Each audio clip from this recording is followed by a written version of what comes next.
Shalom Bapak Ibu Saudaraku yang kekasih di dalam Tuhan kita Yesus Kristus.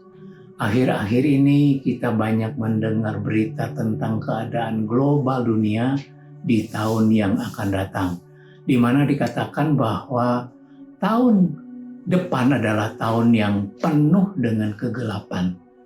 Berita apapun yang kita dengar, terutama yang menyangkut kehidupan masa depan kita di dunia ini, janganlah berita tersebut menggoyahkan iman kita. Di dalam Injil Markus pasal yang keempat, ayat 35 sampai dengan ayat yang ke-41 dikisahkan, selesai Tuhan Yesus mengajar banyak orang dengan berbagai-bagai perumpamaan, maka Tuhan Yesus mengajak para murid dengan berkata begini, "Marilah kita bertolak ke seberang." Saat perahu dalam perjalanan ke seberang, secara tiba-tiba mengamuklah badai tofan yang sangat hebat, sehingga ombak mulai menyembur dan masuk ke dalam perahu yang mereka tumpangi. Saat itu Tuhan Yesus sedang tidur di buritan. Nah, karena situasi sangat berbahaya, maka para murid membangunkan Tuhan Yesus. Kemudian setelah Tuhan Yesus menghardik angin badai itu, maka danau itu pun menjadi teduh sekali. Pembelajaran apa yang dapat kita ambil dari kisah ini? Terutama yang menyangkut di dalam kekristenan kita pada masa kini, ya, ternyata badai dalam kehidupan dapat mempengaruhi kondisi rohani orang percaya. Di antaranya, di dalam ayat ke-38 bagian akhir dikatakan begini, "Guru, engkau tidak peduli kalau kita binasa?" Jadi respon negatif bisa keluar dari mulut orang percaya ketika orang percaya menghadapi badai. Lalu orang percaya juga bisa melupakan kehadiran Tuhan. Padahal saat itu Tuhan Yesus ada bersama dengan mereka. Akibatnya Tuhan terasa sangat jauh. Akibatnya Tuhan sepertinya tidak peduli atas kita. Kemudian orang percaya juga hanya fokus pada masalah yang berkecamuk, bukan fokus kepada kuasa Tuhan Yesus.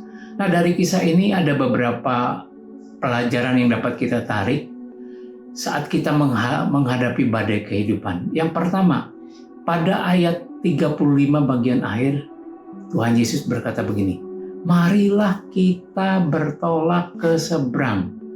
Nah, secara rohani itu berarti punya makna bahwa orang percaya perlu memiliki iman yang dinamis.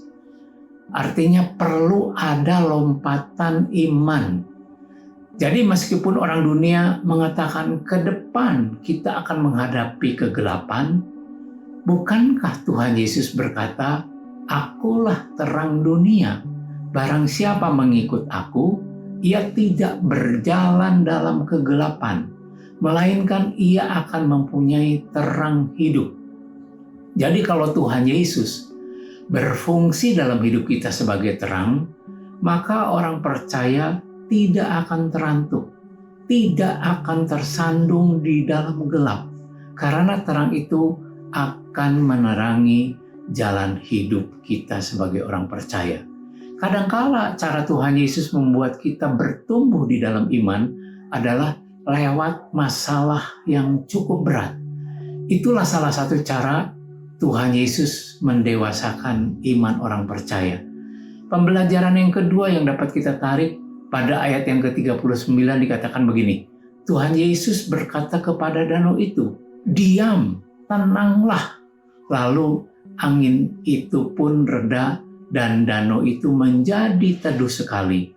Secara rohani, ini punya makna bahwa orang percaya punya otoritas untuk mengendalikan keadaan. Jadilah seperti termostat. Bukankah termostat itu dapat mengendalikan suhu? Dan kita bukan menjadi termometer, karena termometer itu selalu mengikuti perubahan suhu yang ada. Nah, kemudian pembelajaran yang ketiga, pada ayat yang ke-40 Tuhan Yesus berkata begini, "Mengapa kamu begitu takut? Mengapa kamu tidak percaya?"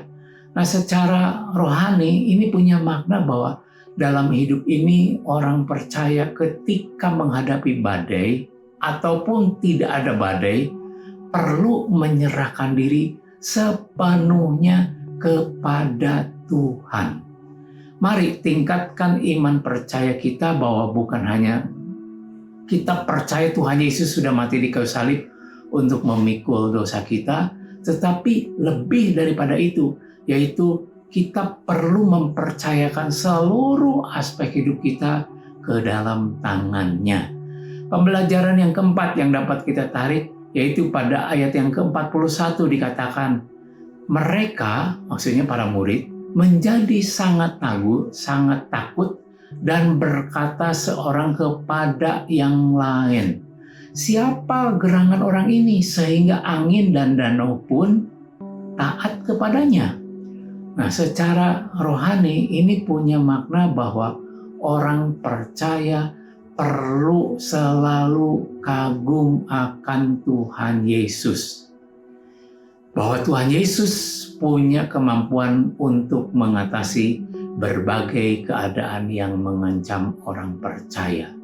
Akhirnya saya ingin sampaikan, berita apapun yang kita dengar hari-hari ini, jangan menggoyahkan iman kita.